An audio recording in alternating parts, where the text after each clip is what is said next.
ब्रह्मा जी के सोने का जब समय आ गया और उन्हें नींद आने लगी, उस समय वेद उनके मुख से निकल पड़े और उनके पास ही रहने वाले हयग्रीव नामक दैत्य ने उन्हें चुरा लिया। ब्राह्मण नामक नैमित्तिक प्रलय होने से सारे लोग समुद्र में डूब गए। श्री हरि ने हयग्रीव की चेष्टा जान ली और वेदों का उद्धार करने के लिए मत्स्यावतार ग्रहण किया। द्रविड़ देश के राजर्षि सत्यव्रत बड़े भगवत परायण थे।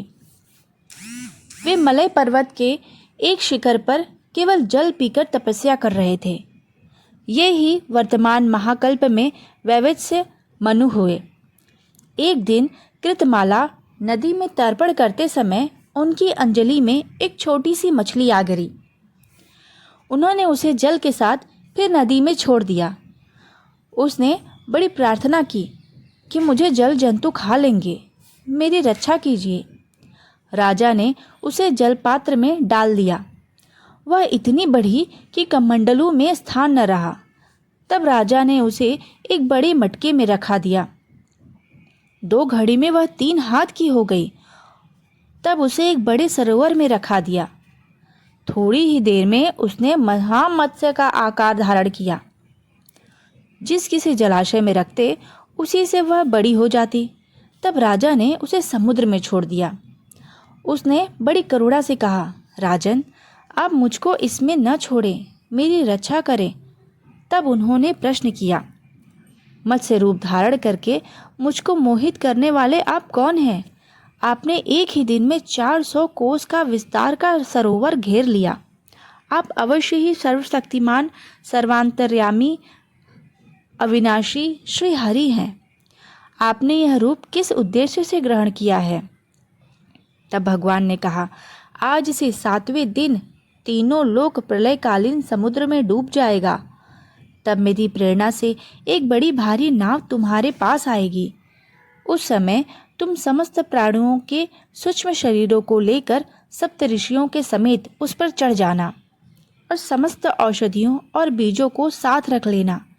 जब तक ब्रह्मा की रात्रि रहेगी तब तक मैं तुम्हारी नौका को लिए समुद्र में विहार करूंगा और तुम्हारे प्रश्नों का उत्तर दूंगा। यह कहकर मत्स्य भगवान अंतर्ध्यान हो गए। प्रलय काल में वैसा ही हुआ जैसा भगवान ने कहा था। मत्स्य भगवान प्रकट हुए। उनका शरीर सोने के समान दैदीप्यमान था और शरीर का विस्तार 4 लाख कोस का था। शरीर में एक बड़ा भारी सिंह भी था। वह नाव वासु की नाग से सिंह में बांध दी गई। सत्यव्रत जी ने भगवान की स्तुति की। भगवान ने प्रसन्न होकर उन्हें अपने स्वरूप का संपूर्ण परम रहस्य और ब्रह्म तत्व का उपदेश किया, जो मत्स्य पुराण में है। ब्रह्मा की नींद टूटने पर भगवान ने हयग्रीव को मारकर श्रुतियां ब्रह्मा जी को लौटा दी। दोस्तों, यहाँ पर मत्स्यावतार की 2 कथाएं प्रचलित है, जिसमें से एक कथा हमने सुनी। अब हम सुनेंगे दूसरी कथा। तो कथा इस प्रकार है। समुद्र का एक पुत्र शंख था। इसने देवताओं को परास्त करके उनको स्वर्ग से निकाल दिया। सब लोकपालों के अधिकार छीन लिए। देवता मेरुगिरी कंदराओं में जा छिपे, शत्रु के अधीन न हुए। तब दैत्य ने सोचा कि देवता देव मंत्रों के बल से प्रबल प्रतीत होते हैं, अतः मैं वेदों का अपहरण करूंगा। ऐसा निश्चय करके वह वेदों को हर लिया।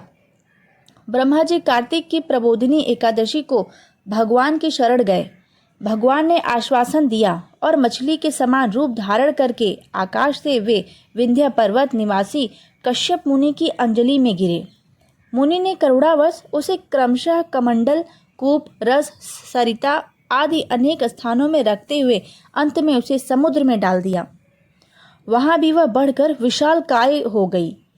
तदंतर उन मत्स्याधारी भगवान ने शंखासुर का वध किया और विष्णु रूप में उसे हाथ में लिए वे बद्रीवन में गए।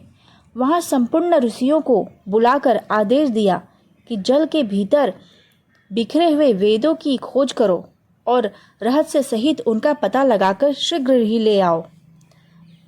तब तेज और बल से संपन्न समस्त मुनियों ने यज्ञ और बीज सहित वेद मंत्रों का उद्धार किया।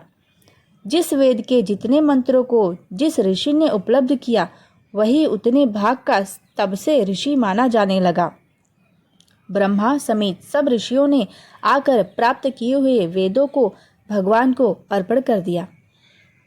बोलो मत्स्य अवतार की जय। दोस्तों, कथा कैसी लगी कमेंट करके जरूर बताइएगा। धन्यवाद। राधे राधे।